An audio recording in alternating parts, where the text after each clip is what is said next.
So, I thought about making some jokes on the ticking sound this watch makes.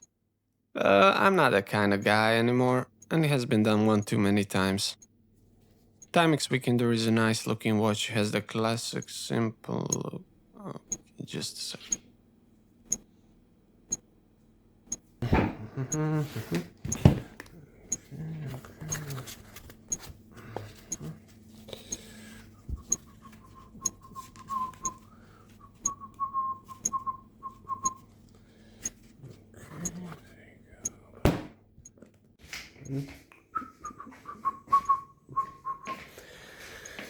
Okay, there you go, buddy. It has that classic vintage look that will work in any occasion and with any out. Why do I still hear it? Okay.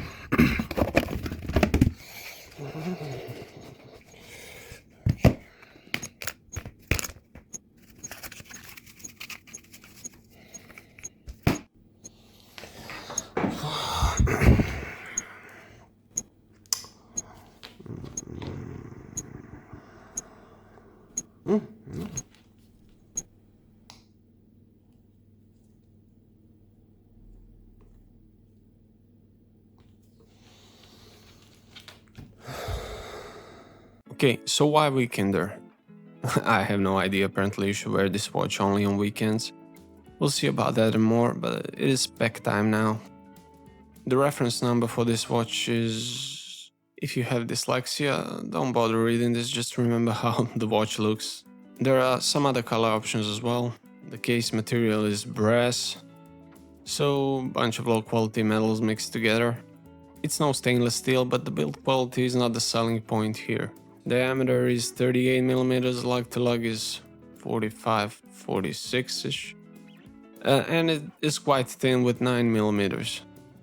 So these numbers together tell us that this watch is quite wearable for most wrists, leaning a bit into that vintage sizing. Lug width is 20mm, which is always a plus in my book. Water resistance is only 30 meters, which means it's not really 30 meters and you shouldn't swim with it. That should also tell us that the crown is a push-pull and the case back is a snap-on. As I said, build quality is not the selling point here. Glass is mineral, so over time expect some scratches to show up. Now let's check the weight.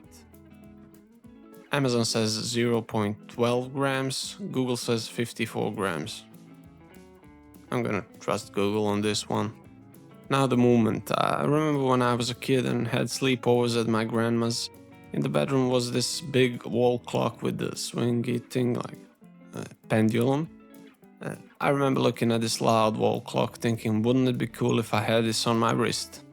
And here we are 20 years later, 76 times smaller and somehow louder. Timex pulled it off. Oh yeah, almost forgot. This watch has like the coolest thing ever called Indiglow. You just push the crown in and bam. Okay, I think I might have mentioned that the build quality is not the selling point here, so what actually is the selling point for this watch? Well, it used to be price, but AliExpress brands are constantly fighting for the best specs to price ratio titles. So not quality, not even price, then what? I don't care. No, it's not that I don't care. What I'm trying to say is the watch has that specific I don't cariness with its evergreen yet basic design. Finishing is okay. The dial is simple, no date on this one, which helps bring out a minimalist vibe, while 24-hour markers make it more fieldy. For me, this watch hits that sweet spot between Timex Easy Reader and Timex Expedition. Being simple in its design and this white dial color make it ridiculously strap friendly. And I have many straps to prove that. Okay, this needle works. Okay, this needle works. Okay, this works. This also works. Okay, this, I mean you get the gist.